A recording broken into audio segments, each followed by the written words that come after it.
Hello friends, welcome. स्वागत है आपके अपने इस चैनल इग्नो गाइडेंस में। और फ्रेंड्स, मैं आरती। चलिए आइए, आज का जो सब्जेक्ट है वो BHIC 133 है और इसमें यूनिट 6 ले लेते हैं, मुगल साम्राज्य अकबर से औरंगजेब तक। पहले ही बता दूं, वेरी इंपॉर्टेंट टॉपिक है और इससे बहुत सारे क्वेश्चन आपके एग्जाम में पूछे जाते हैं। तो वेरी वेरी इंपॉर्टेंट टॉपिक है। समझ में नहीं आता कि क्या पढ़ें और क्या छोड़ें, फिर भी हम आपके लिए इंपॉर्टेंट क्वेश्चंस लेके आए हैं, ठीक है ना। तो चलिए इसमें देख लेते हैं कि आखिर पढ़ना क्या है, हमारे लिए इंपॉर्टेंट क्या हो सकता है। टॉपिक इंपॉर्टेंट है, पहले ही आपको हम बता चुके हैं, ठीक है ना। वेरी इंपॉर्टेंट क्या है ये हम आपको इसमें बता देते हैं, राइट। तो आपको भी पढ़ने में थोड़ी सी सहूलियत रहेगी क्योंकि टाइम कम है और यूनिटें बहुत ज़्यादा हैं। अभी हम यहाँ पर जो है फर्स्ट ब्लॉक में चल रहे हैं। यूनिट 6 है, फर्स्ट ब्लॉक की 6 यूनिट अभी फिनिश्ड हो जाएगी। अब हम सेकंड ब्लॉक लेंगे और टाइम भी बहुत कम है, 29 है और 31 को मैं जो है ख़त्म करना चाह रही हूँ क्या आपका ये कोर्स, ठीक है।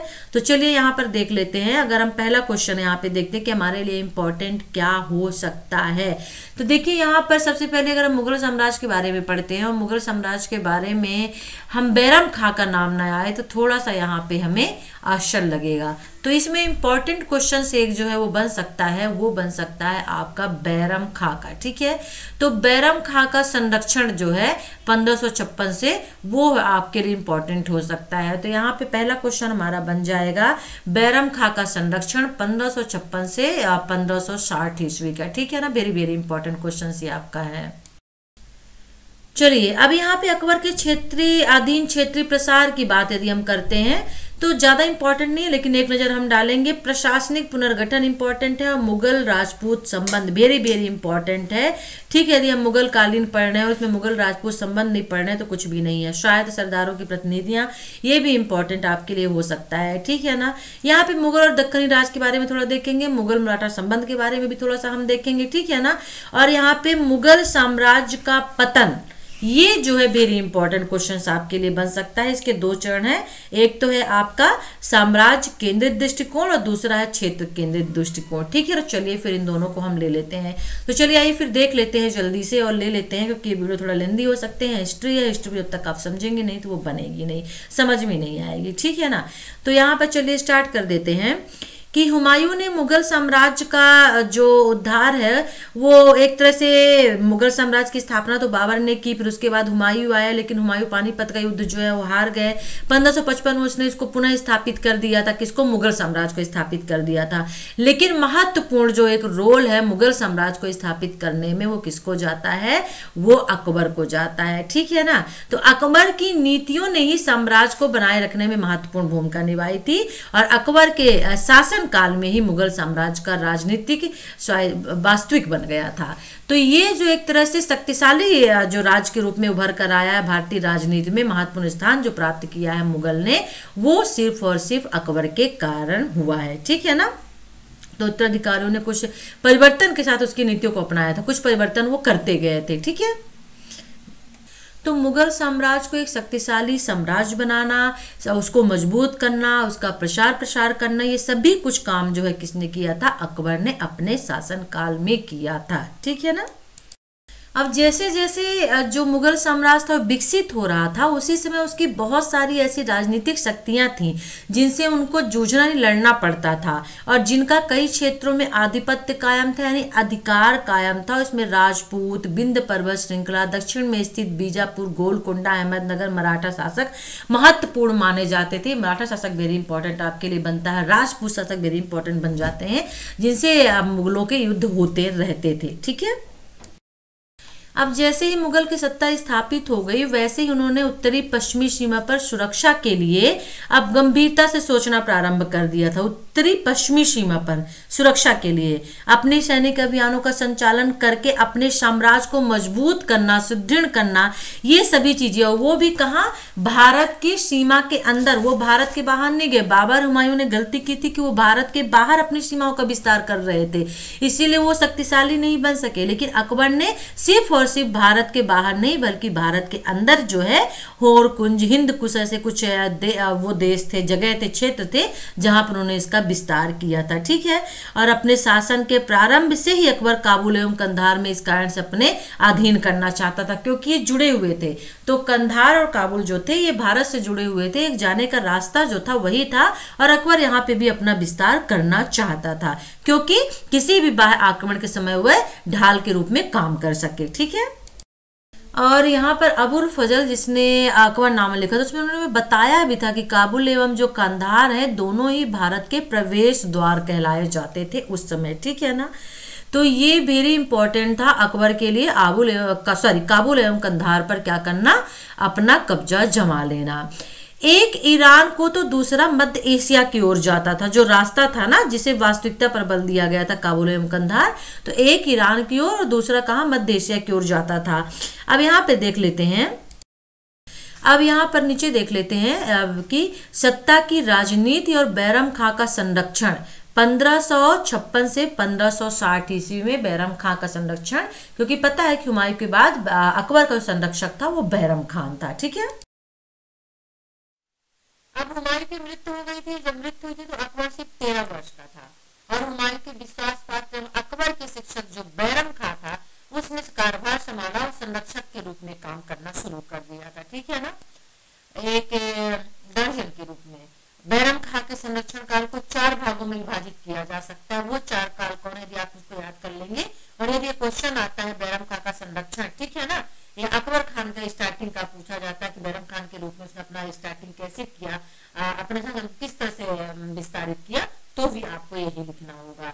तो पहला है कि अकबर के सिंहासन ग्रहण करने से पानीपत के युद्ध से पूर्व, यानी अकबर ने सिंहासन ग्रहण किया और पानीपत के युद्ध के पहले तक, यानी 1556 से जनवरी 1556 से अक्टूबर 1556 तक यह समय था जबकि अभिजात वर्ग ने अपने हितों की रक्षा करने के लिए बैरम खान के नेतृत्व को स्वीकार किया था। जो अभिजात वर्ग के लोग थे उन्होंने बैरम खान के नेतृत्व यानी बैरम खान को स्वीकार कर लिया था और उनकी दास्तान उन्होंने स्वीकार कर ली थी। एक तरह से आधिपत्य और उनकी बात उन्होंने मान ली थी। ये पहला चरण था। दूसरा चरण था कि पानीपत की लड़ाई के बाद भारत में शाही महिलाओं, पानीपत की लड़ाई हुई और यहाँ पे हुमायूं को हार मिली। किससे लड़ाई हुई थी? शेरशाह से, लोधी से। हम लोग देख चुके हैं, ठीक है ना, पढ़ चुके हैं पहले वाले में। तो जो शाही महिलाएं थी यानी कि हुमायूं की जो बीवियां थी हमीदा बानो बेगम और माहम अगना, यानी तो वाइफ हो गई हमीदा बानो बेगम और माहम अगना, जो कि एक तरह से बैरम खां की तरह ही अकबर की दाई माँ कहलाती थी। तो आदि के आगमन तक का था और इस दौरान बैरम खान ने राज्य के मामलों में अपना पूर्ण नियंत्रण स्थापित कर लिया था। यानी पूरा जो काम वो चलता था, पूरा जो देख रेख था वो सब कौन करता था? बैरम खान करता था, ठीक है ना।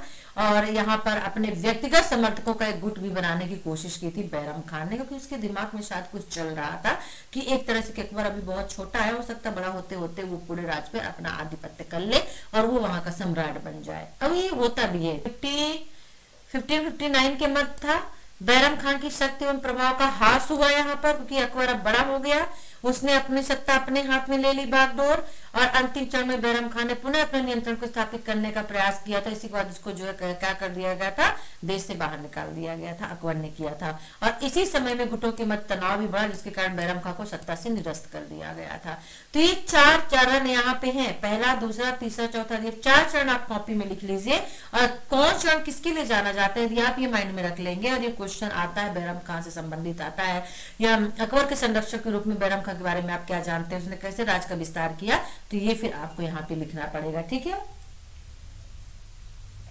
अब यहाँ पे है कि राजनीतिक तौर पर प्रथम चरण सुरक्षा का था, क्योंकि इस समय हुमायूं की मृत्यु नहीं हुई थी बल्कि साम्राज्य का जो हेमू के अफगान सेनाओं का सामना भी करना पड़ा था। और इस समय अकबर काफी छोटा था, जिसके कारण घटनाओं से निराशा का वातावरण छा गया। कितना छोटा जो है, सम्राट तो बना देगा लेकिन उम्र में बहुत छोटा था, तो किस तरह से मतलब चीजों को समझ ही नहीं सकता था। इसीलिए बैरम खान को संरक्षक नियुक्त किया गया था उसका, ठीक है ना। ओके, और इस स्थिति से सुरक्षित बचने का उपाय सम्राट के लिए एक संरक्षण की नियुक्ति करना था, जो कि बैरम खान को किया गया था, ठीक है ना। खतरे बहुत सारे थे, अवजात वर्ग का भी खतरा था, हेमू का भी खतरा था। इन खतरों के बावजूद भी बैरम खान को वकील नियुक्त किया गया। और आश्चर्य की बात यह थी किसी भी अवजात सदस्य ने बैरम खान की नियुक्ति का विरोध भी नहीं किया था, ठीक है ना। ओके, अब यहाँ पे है कि कुलीनों के द्वारा बैरम खां के संरक्षण को स्वीकार कर लिया गया। ऐसा लगता था कि शायद उनके संरक्षण को स्वीकार कर लिया गया था और उनके साथ सत्ता एवं प्रभाव में भागीदारी चाहते थे। और दूसरी ओर जो था, बैरम खां स्वयं सत्ता का उपयोग करने के लिए कृत संकल्प था, यानी वह खुद ही राजा बनना चाहता था, संरक्षक के रूप में नहीं, एज ए राजा के रूप में, किंग के रूप में उभरना चाहता था। ठीक है ना। तो वकील उस सल्तनत का पद ग्रहण करने पर बैरम खां को सत्ता के गुटी संघर्ष की आशंका थी, इसलिए उसने सभी कुलीन वर्गों के प्रभाव को समाप्त करने का फैसला ले लिया था। ठीक है ना। ओके। और आगे चलकर जितने भी कुलीन वर्ग थे उनको काबुल भेज दिया गया था, जो बैरम खां के लिए खतरा उत्पन्न कर सकते थे। तो बैरम खान अपने लिए रास्ता साफ कर रहा था। ठीक है ना। ओके। लेकिन लास्ट में वही हुआ कि बैरम खां को ही वहां से, क्योंकि अकबर तब तक में बड़ा हो चुका था, कारभार वो संभालने लगा था, और बैरम खां को ही, जब बैरम खां के साजिश का उसको पता चला तो उसने बैरम खां को क्या कर दिया था, वहां से निकाल दिया था। ठीक है। और ये सभी जो कुछ हो रहा था, जो महामगना थी, महामगना उनकी वजह से हो रहा था। ठीक है ना। ये भी थोड़ा सा माइंड में रखना होगा। इतना यहाँ पे हो गया। अब देख लेते हैं। बैरम खां की सत्ता के हास का प्रथम साक्ष्य बैरम खां के प्रबल विरोध के बावजूद अकबर द्वारा मुनीम खां के दामाद मिर्जा अब्दुल्ला मुगल की पुत्री के साथ विवाह करना था। अब बैरम खां का जो एक प्रभुत्व था, संप्रभुत्व था, सत्ता पे एक शक्तिशाली उसके रूप में वो बैठा हुआ था। अब यहाँ पे उसका हास हो रहा था, सत्ता का हास हो रहा था, यानी सत्ता धीरे धीरे उसके हाथ से निकलती जा रही थी। इसका सबसे बड़ा जो प्रूफ था वो सामने था कि जो बैरम खां का सबसे बड़ा विरोधी था, कौन था, मुनीम खान था। उसके दामाद जो था अब्दुल्ला मुगल, उसकी पुत्री के साथ जो था अकबर का विवाह करना, उसने विवाह कर लिया था। अप्रैल 1557 में काबुल से हमीदा बानो बेगम के आगमन ने भी बैरम खां की स्थिति को प्रभावित किया था, यानी काबुल से हमीदा बानो बेगम जो है वो अब भारत आ चुकी थी और हमीदा बानो बेगम के साथ महामगना भी थी। तो पहले सिर्फ और सिर्फ अकबर साथ में था, जिसका संरक्षक बैरम खां था, लेकिन अब धीरे धीरे सब लोग भारत की ओर रुख करने लगे, काबुल को छोड़कर भारत की ओर आ गए, जहां पर जो बैरम खां की एक नीति थी, एक चाल थी, एक षड्यंत्र थी, अपने आप को सबसे उच्च घोषित करने की, सम्राट बनने की, वो धूमिल दिखती हुई दिख रही थी। ठीक है ना। ओके। तो ये तो यहाँ पे हो ही गया। अब इतना ज्यादा पढ़ेंगे तो फिर हो नहीं पाएगा। बैरम खान ने अकबर की चतुरता का आकलन कम करके देखा था, क्योंकि अकबर के बारे में हम सभी लोग जानते हैं कि बहुत ही शक्तिशाली, महान योद्धा, सूझबूझ से काम लेने वाला था, और उसने बादशाह के विश्वास को जीतने में भी कोई प्रयास नहीं किया था।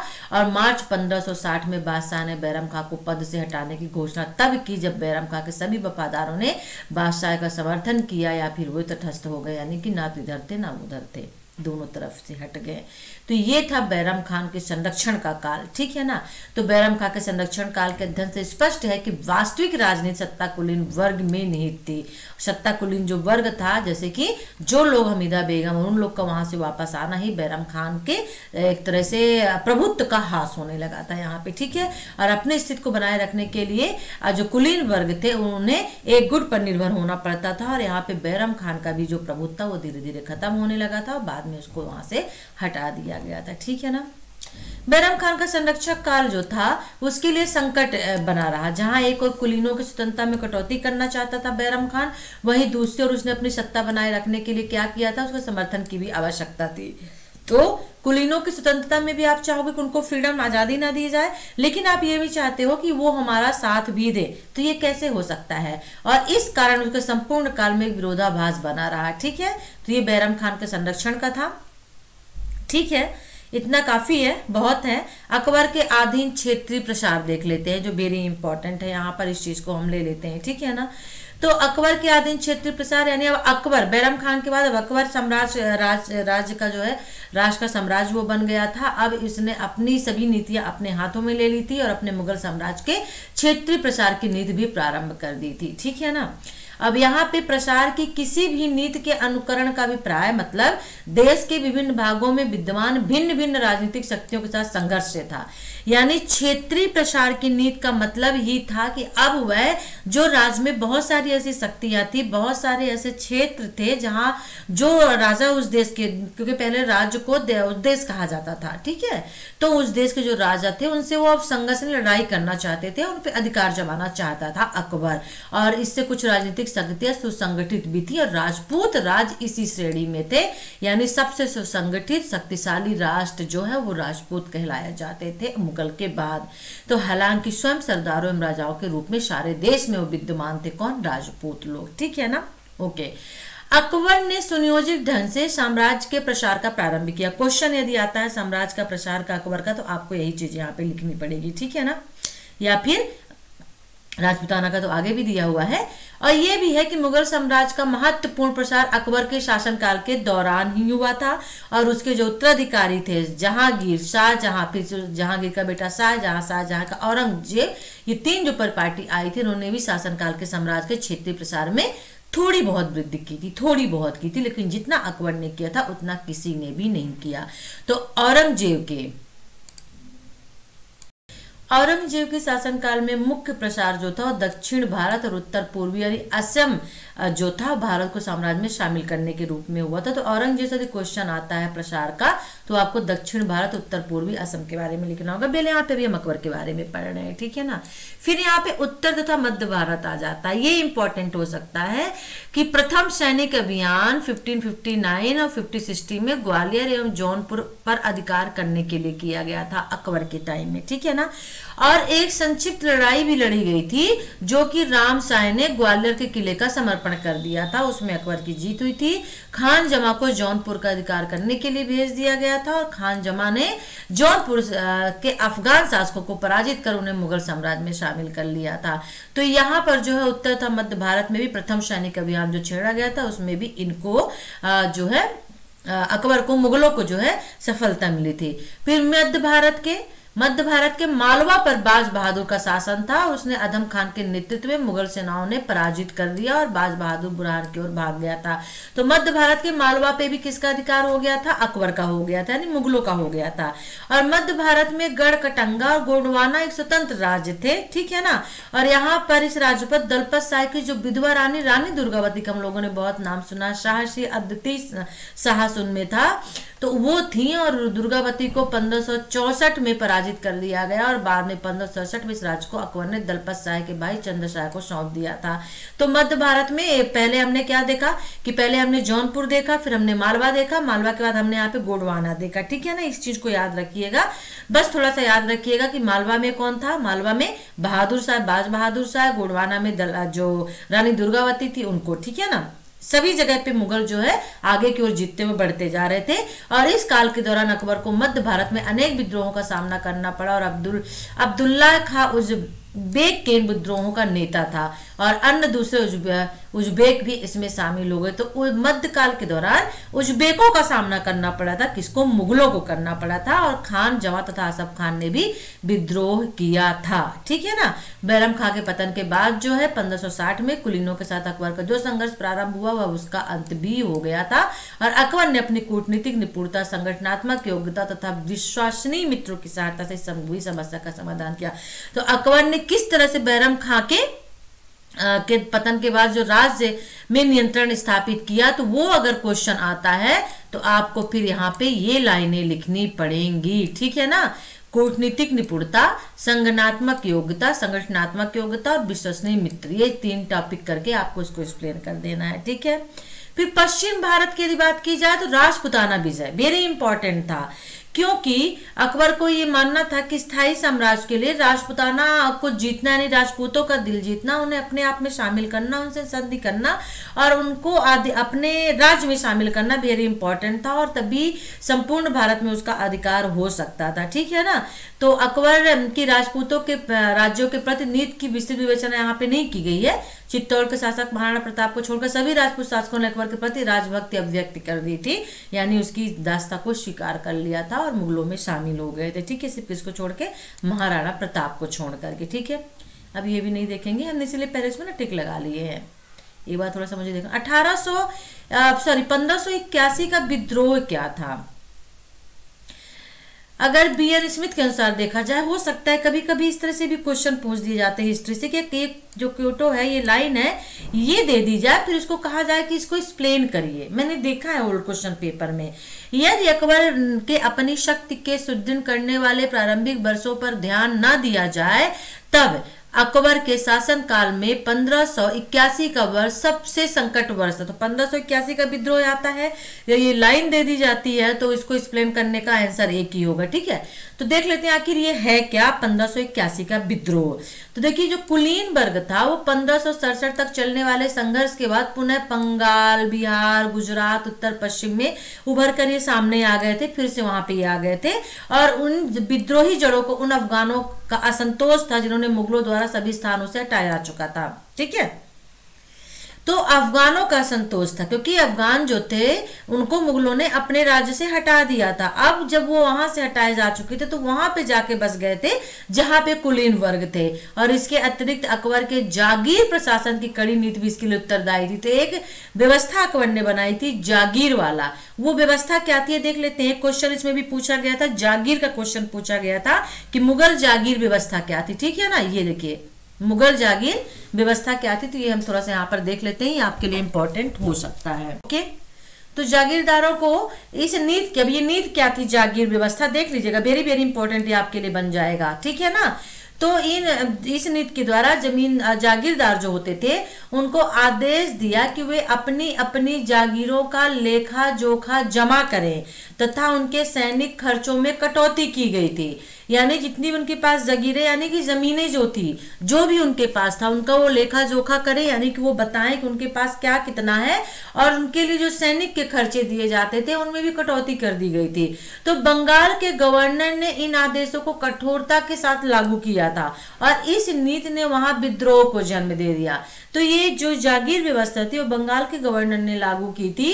और क्या लागू किया था कि जो भी जितनी भी उनके पास जमीनें हैं उनका वो हिसाब दें और जो उनको सैनिक खर्च के लिए पैसे दिए जाते थे उनमें भी कटौती कर दी गई थी। ठीक है ना, तो शीघ्र ही विद्रोह बिहार में भी फैल गया बंगाल के बाद। और मासूम खान, काबुली, रोशन बेग, मिर्जा, ये सभी लोग जो थे विद्रोह के प्रमुख नेता थे। मुजफ्फर खान और राय पुरुषोत्तम अहमद अधिकारियों ने इस विद्रोह का दमन करने का प्रयास किया था, लेकिन वो इसमें असफल रहे थे। जागीर व्यवस्था कहलाती है, वेरी वेरी इंपॉर्टेंट आपके लिए है।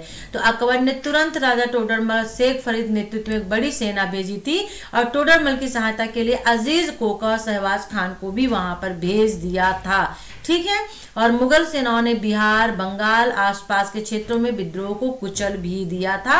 और कुछ विद्रोही नेताओं ने बचकर बंगाल के जंगल के क्षेत्र में शरण ली क्योंकि बंगाल में ही ये जो है जागीर वाली बात कही गई थी। ठीक है ना, और ये नेता अपने अधिकांश समर्थकों को खो चुके थे, फिर भी कुछ वर्षों तक बगैर किसी विशेष प्रभाव के मुगल अधिकारियों को अपने छोटे छोटे हमलों द्वारा परेशान करते रहते थे।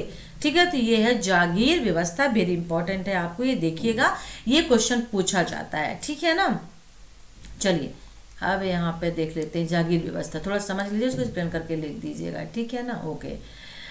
उत्तर पश्चिम में विजयों में एक रोशनाइयों का दमन, रोशनाई कौन थी थोड़ा देख लेते हैं। तो इस क्षेत्र में अकबर का सर्वप्रथम ध्यान रोशनाई आंदोलन की ओर आकर्षित हुआ। अब रोशनाई एक संप्रदाय था, कौन था रोशनाई?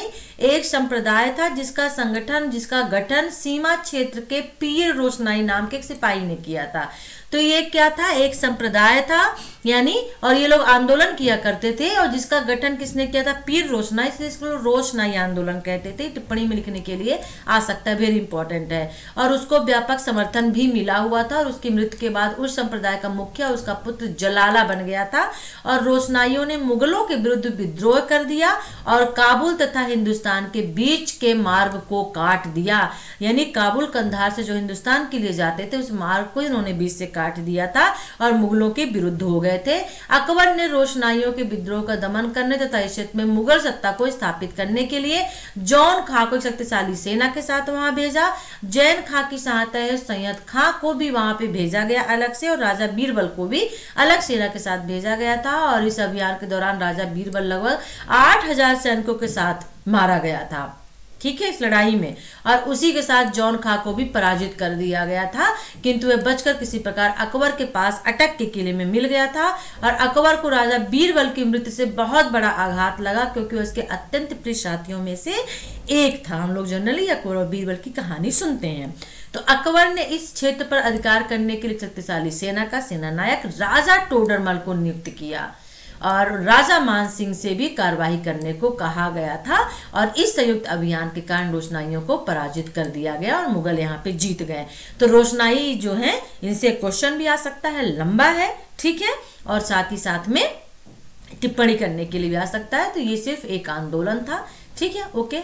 कश्मीर विजय हम नहीं लेंगे, यहाँ पे अभी कुछ नहीं लेते हैं, हमें जो पढ़ाना है प्रशासनिक पुनर्गठन देख लेते हैं, राइट, कि प्रशासनिक पुनर्गठन क्या था। तो चलिए फ्रेंड्स, अब यहाँ पर हम देख लेते हैं और ले लेते हैं आपका प्रशासनिक पुनर्गठन।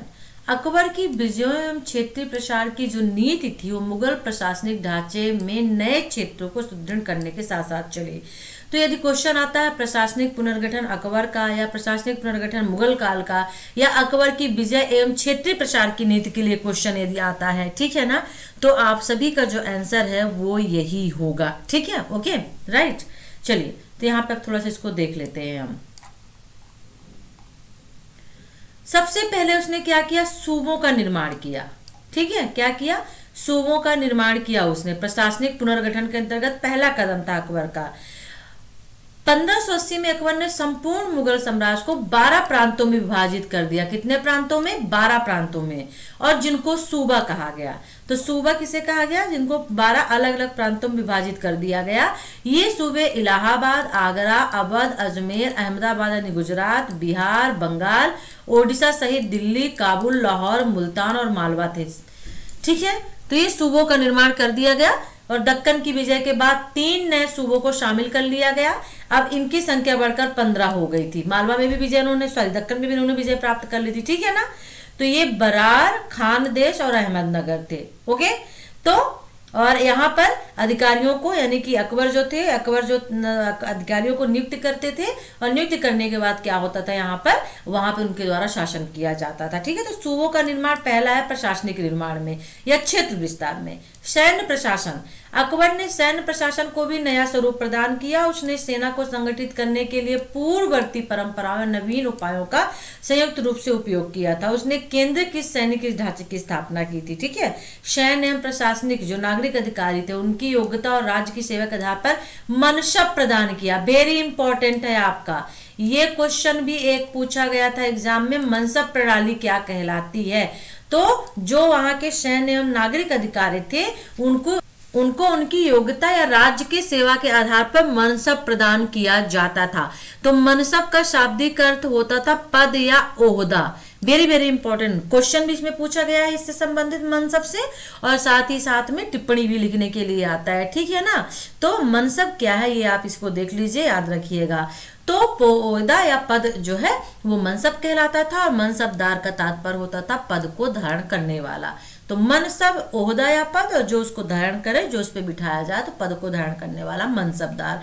तो अकबर ने अपनी मनसबदारी व्यवस्था में 66 स्तरों की रचना की, अर्थात 10 सैनिकों के नेतृत्व में बाशी से लेकर 10,000 यानी 10,000 सैनिकों तक का नेतृत्व किया था। वेरी इंपॉर्टेंट है मनसब आपके लिए। और सभी मनसबदारों को नगद धन या जागीर के रूप में अदायगी दी जाती थी, यानी एक विशेष क्षेत्र ही उसे दे दिया जाता था, जमीन उसको दे दी जाती थी और पैसे भी उसको दिए जाते थे, ठीक है। अकबर के शासन काल में जिस सैन्य प्रशासन को विकसित किया गया था उसके उत्तराधिकारियों के शासन के दौरान उनमें कई परिवर्तन भी किए गए थे। तो यहाँ पे मनसब व्यवस्था का जो है यहाँ पे विस्तृत अध्ययन नहीं किया गया है, आगे चल के आप पढ़ेंगे, ठीक है ना। जब आगे पढ़ेंगे तो कहीं से भी क्वेश्चन पूछा जाए आप उसको लिख सकते हैं, ठीक है, ओके। अब ये नहीं देखेंगे अकबर के उत्तराधिकारियों के अधीन क्षेत्रीय विस्तार, जैसे आप लोग देख लीजिएगा। अब इसमें शेरशाह, जहांगीर, जो लोग भी थे उन सभी के यहाँ पे दिया जाएगा। स्वायत्त, हाँ, स्वायत्त सरदारों के प्रति नीतियां, ये क्या हो सकता है, स्वायत्त सरदार क्या थे।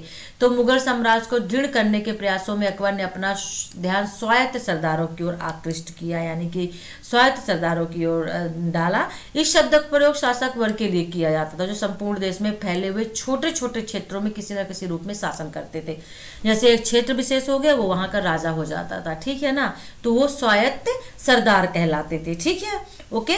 और इस बीच में इन शासकों को मुगलों के साथ संबंधों में एक विशिष्ट प्रकार का दर्जा प्राप्त था, जहां एक और वो अपने शासित क्षेत्र पर अपना प्रशासन चलाने के लिए स्वतंत्र थे, वहीं वे मुगल साम्राज्य के परिप्रेक्ष्य में सहायक की स्थिति रखते थे।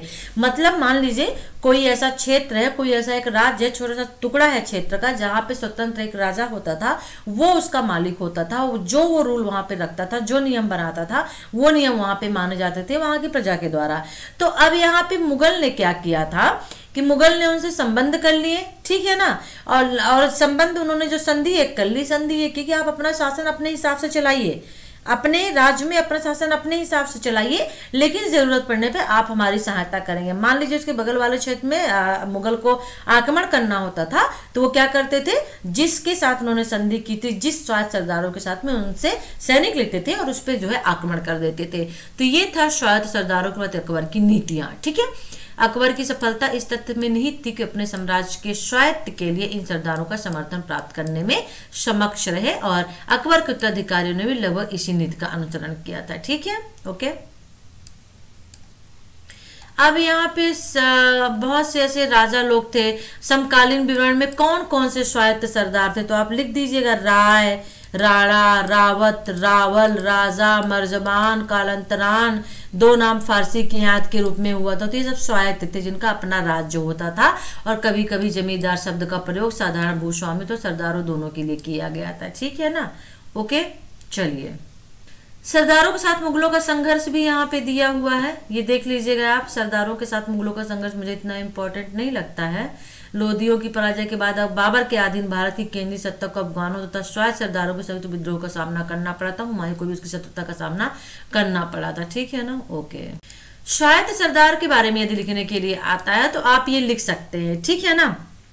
मतलब अगर स्वायत्त सरदार और मुगलों के बीच में, यानी सरदार और मुगलों के बीच में संबंधों की जानकारी होती थी, तो किस प्रकार से कोई संबंध होता था, तो किस प्रकार से, तो मान लीजिए मुगल ने स्वायत्त सरदारों के ऊपर विजय प्राप्त कर ली, तो विजय के पश्चात या उसके द्वारा अधीनता स्वीकार करने के बाद, यानी सरदारों के द्वारा अधीनता स्वीकार करने के बाद उनको अपने क्षेत्रों का प्रशासन करने के लिए स्वतंत्र छोड़ दिया जाता था, कि मैंने अभी आपको ऊपर बताया, ठीक है। लेकिन जरूरत पड़ने पर करों को लगाने के अधिकार थे, लेकिन जरूरत पड़ने पर वो अपनी सहायता जो है किसको करते थे, मुगलों को देते थे। इन स्वायत्त सरदारों की मुगल सेना में भी नियुक्ति की जाती थी और उन्हें जागीरें एवं मनसब प्रदान किए जाते थे, ठीक है। जिन मामलों में सरदारों को मनसबदार नहीं बनाया गया, वे भी अक्सर शत्रुओं के विरुद्ध चलाए गए सैनिक अभियानों में विद्रोह का दमन करने में मुगल सेनाओं की मदद किया करते थे, और सैन्य मदद उपलब्ध कराने के अतिरिक्त अक्सर इन सरदारों को प्रशासन में सूबेदार यानी गवर्नर, दीवान, बख्शियात जैसे पद भी दिए जाते थे। किनके? सरदारों को खुश रखने के तरीके होते हैं ये। अन्य जागीरों के अतिरिक्त उनको अक्सर जागीर के तौर पर उनके क्षेत्रों में भी दिया जाता था, जिन्हें वतन जागीर कहा जाता था, ठीक है ना, ओके। उनके संबंधों की प्रमुख विशेषता थी यह थी कि यदि परिवार के अंदर शासक के उत्तराधिकारी को लेकर किसी प्रकार का विवाद खड़ा होता था, तब सरदार के अधिकारों को मान्यता प्रदान करने का अधिकार मुगल सम्राटों को था। एक कोई राजा बना है, उसके बाद वो मर गया या कुछ हो गया, तो उसके बाद उत्तराधिकारी कौन बनेगा, तो मान लीजिए अंदर गुटबाजी चल रही है, 2-3 बेटे हैं, भाई हैं, ऐसा करके, तो फिर उसका अधिकार मुगल सम्राटों को होता था। जिन सरदारों ने मुगलों की अधीनता को स्वीकार किया, उनको मुगल सम्राटों ने सैनिक सुरक्षा भी प्रदान की थी, ठीक है ना। और सरदारों से आशा की जाती थी कि मुगल सम्राट को लगातार नजराना देते रहे, तोहफा देते रहे, और इसको पेशकश कहा गया था, ठीक है ना, ओके। नकदी, हीरे जवाहरात, हाथी, घोड़े जो भी होते थे, और पेशकश की अदायगी राजस्व आय के स्रोत में अतिरिक्त मुगलों की अधीनता का प्रतीक थी। भाई जब पैसे, जवाहरात और ये घोड़े, हाथी मिलेंगे तो सीधी सी बात है वो तो बढ़ेगा ही उनके पास। मुगल शाही परिवार तथा सरदारों के बीच वैवाहिक संबंध को भी कायम किया गया था। तो ये थे स्वायत्त सरदार। मैंने इतना आपको बता दिया, मुझे लगता है बहुत काफी। यदि क्वेश्चन आता है, टिप्पणी लिखने के लिए आती है तो लिखने के लिए, ठीक है। चलिए, मुगल राजपूत संबंध, अकबर जोधा, बिल्कुल माइंड में आ गया होगा ना, यही है, अकबर ने स्टार्टिंग की थी। अकबर की राजपूत नीति को 3 चरणों में विभाजित किया जा सकता है। अब वो चरण कौन कौन से हैं ये देख लेते हैं।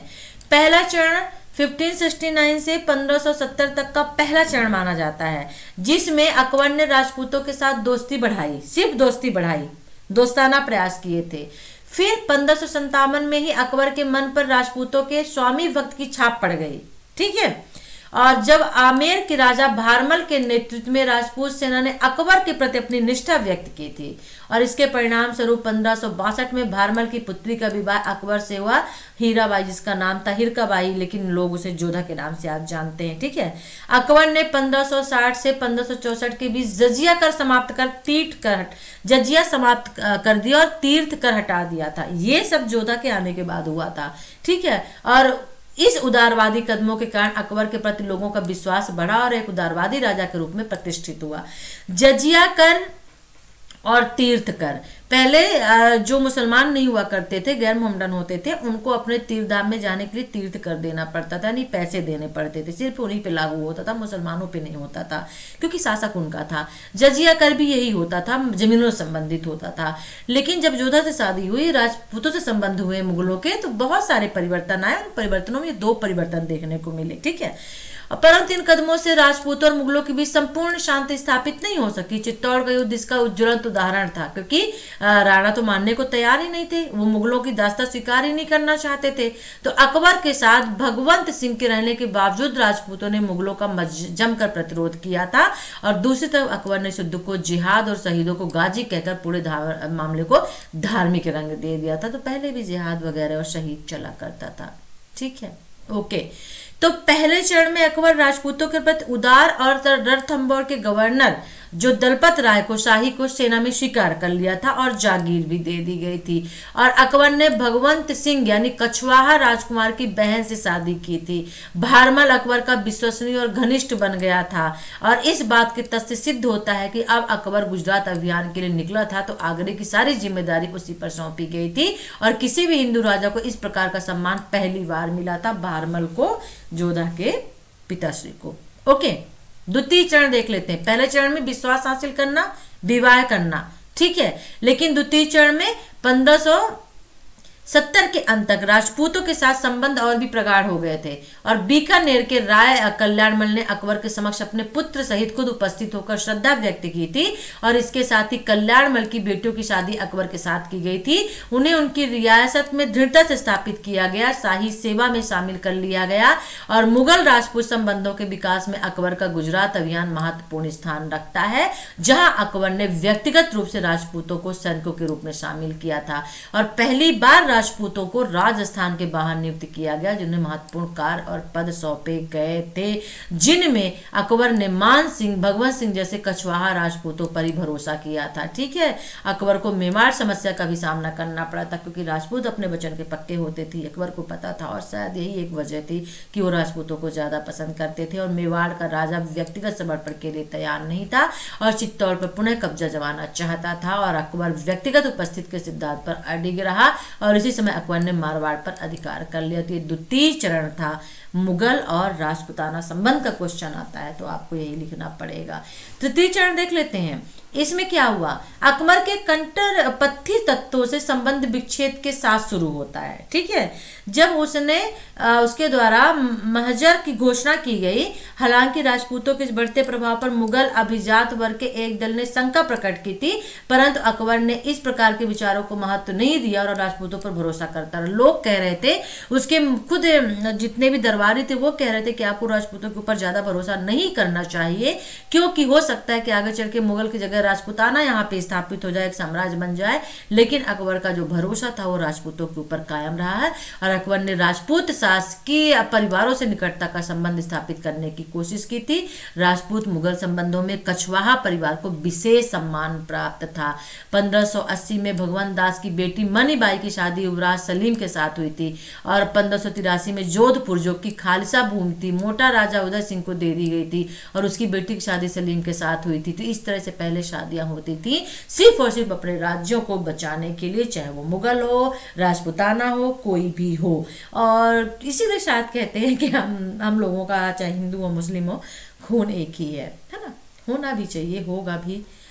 ओके, चलिए अब इन विवाहों के जरिए अकबर ने अपने उत्तराधिकारियों को राजपूतों के निकटता बनाए रखने की नीति का पालन करने को बाध्य कर दिया था कि राजपूतों से निकटता जो है वो बनाए रखेंगे, कोई दूरियां नहीं रखेगा, क्योंकि लोग लाइक नहीं करते थे। वो एक टाइम था जब मुसलमान थे नहीं, बाहर से आए थे, उनका खाना पीना, उनका रहना, उनका मजहब, उनका बोली भाषा सभी चीजें अलग थी, ठीक है ना। ये सभी चीजें थी जो लोगों को पसंद भी नहीं आ रही थी। तो ये यहाँ पर राजपूताना और मुगल का क्या हो गया, संबंध यहाँ पे हो गया, ठीक है ना। ओके, अब आप इसे देख लीजिएगा थोड़ा सा।